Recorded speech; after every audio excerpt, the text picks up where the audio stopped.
복잡한 지식을 명쾌한 이야기로 풀어드리는 시간 시작합니다.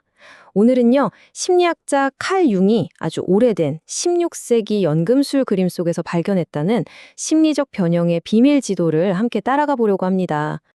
왜 우리에게 가장 소중한 관계가 때로는 가장 힘든 관계가 될까요? 이런 생각 해보신 적 있으세요? 사실 우리는요, 무의식적으로 어린 시절의 어떤 감정이나 환상을 지금 내 옆에 있는 사람에게 더 씌우곤 하거든요. 그런데 바로 이 복잡한 인간관계의 실마리를 푸는 열쇠가 놀랍게도 고대의 연금술에 숨겨져 있었습니다. 흔히 연금술사 하면 금을 만드는 사람들이라고 생각하잖아요. 근데 그들이 찾던 건 그냥 반짝이는 황금이 아니었어요. 우리의 금은 평범한 금이 아니다. 이 말처럼요.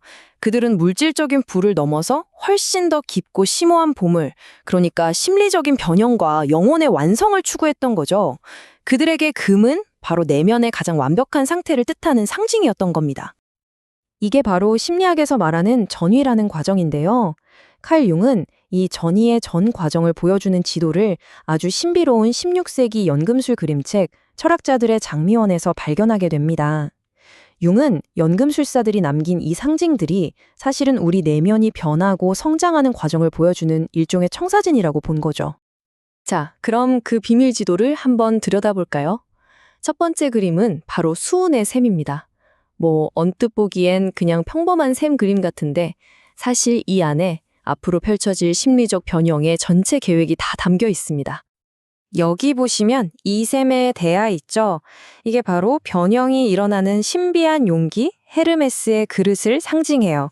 그리고 그 안에는 서로 막 싸우고 있는 네 가지 원소, 그러니까 불, 공기, 물, 흙이 담겨 있습니다. 이게 뭘 의미하냐면요. 바로 변형이 시작되기 전에 우리 마음 상태, 아주 혼란스럽고 분열된 그 상태를 보여주는 겁니다. 연금술에 마리아의 공리라는 아주 흥미로운 공식이 있어요. 모든 건 내 원소가 뒤섞인 혼돈의 상태, 숫자 4에서 시작합니다. 그러다가 어떤 능동적인 힘이 작용해서 3이 되고 이게 다시 남성과 여성 같은 극단적인 대립 2로 나뉘었다가 마침내 모든 게 하나로 합쳐지는 1에 도달한다는 거죠. 어때요? 딱 분열된 상태에서 온전함으로 나아가는 심리적인 로드맵 같지 않나요? 자, 이제 드디어 이 이야기의 주인공들이 등장합니다. 바로 왕과 왕비죠. 이 둘은 우리 내면에서 서로 대립하는 것들 사이의 첫 번째 의식적인 만남을 상징합니다. 물론 여기서 왕과 왕비는 그냥 동화 속 인물이 아니에요. 왕, 즉 솔은 태양처럼 명확한 우리의 의식과 논리를 상징하고요.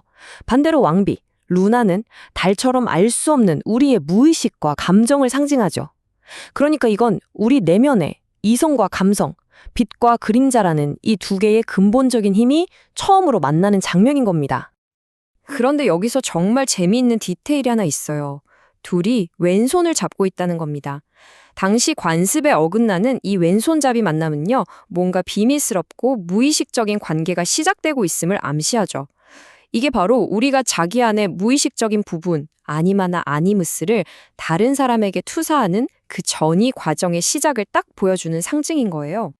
자, 이제부터 여정은 조금 위험한 국면으로 접어들어요. 왕과 왕비가 함께 목욕탕으로 들어가거든요. 이건 무의식의 세계로 아주 깊이 잠겨 들어가는 걸 상징합니다. 이게 그냥 편안한 목욕이 아니에요. 솔루치오, 우리말로 용해라고 부르는 단계인데요. 기존의 낡은 자아가 무의식이라는 깊은 물속에서 완전히 녹아내리는 아주 위험한 여정이죠.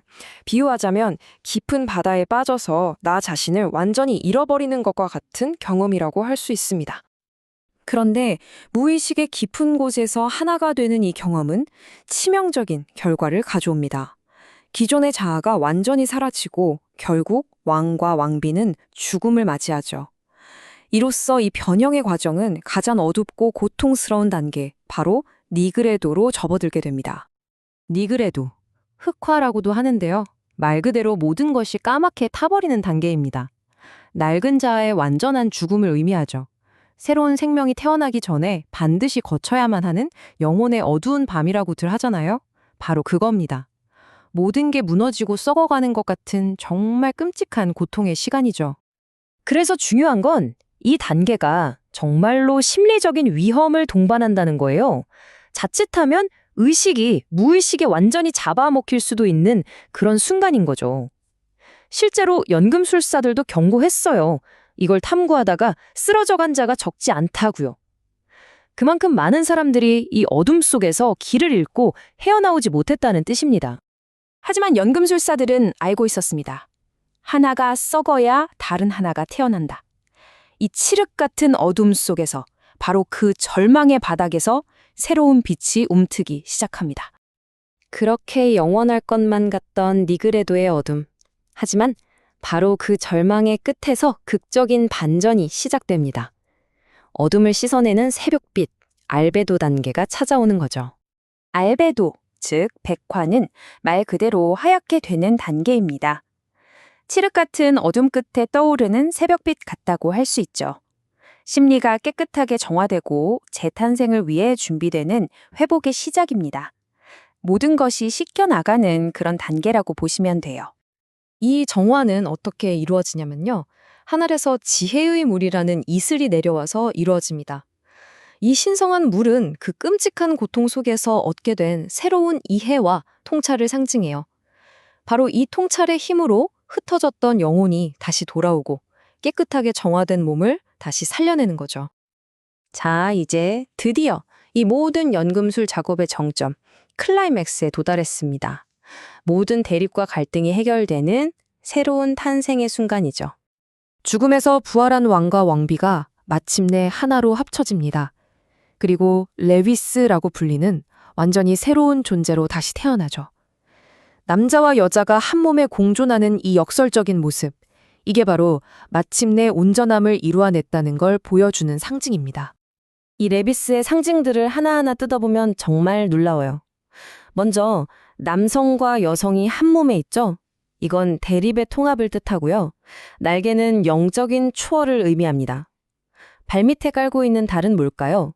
더 이상 우리를 집어삼키지 못하는, 우리가 통제하게 된 무의식을 뜻하죠. 손에 쥔 뱀은 길들여진 원초적 에너지를, 그리고 이 한 몸에 달린 두 개의 머리는 마침내 둘이었던 우리가 하나가 되었다고 선언하는 겁니다. 이 길고 험난했던 연금술 여정의 최종 목적지, 그게 바로 자기, 즉 셀프의 실현입니다. 이게 뭐냐면 평소 우리가 나라고 생각하는 그 조그만한 자, 에고를 넘어서요. 저 깊은 곳에 광대한 무의식까지 전부 통합한 온전한 인격, 진정한 의미의 심리적 완성을 말하는 거죠. 결국 이 연금술 이야기는요, 그냥 신비로운 옛날 이야기가 아니에요. 칼 융은 이게 바로 혼돈에서 질서로, 분열에서 통합으로 나아가는 우리 모두의 삶에서 반복되는 심리적 성장의 핵심 패턴이라고 봤습니다. 그러니까 이 상징적인 지도는 사실 우리 자신의 내면을 탐험하는 안내서나 마찬가지인 셈이죠. 오늘 함께한 이 여정은 우리 스스로에게 한 가지 질문을 던지게 합니다. 여러분의 내면에는 아직 서로 만나지 못하고 통합되기를 기다리는 왕과 왕비가 있지 않나요? 당신의 의식과 무의식, 이성과 감정, 빛과 그림자, 그 부분들은 무엇일까요? 이 이야기가 여러분의 내면을 깊이 들여다보는 계기가 되었으면 좋겠습니다.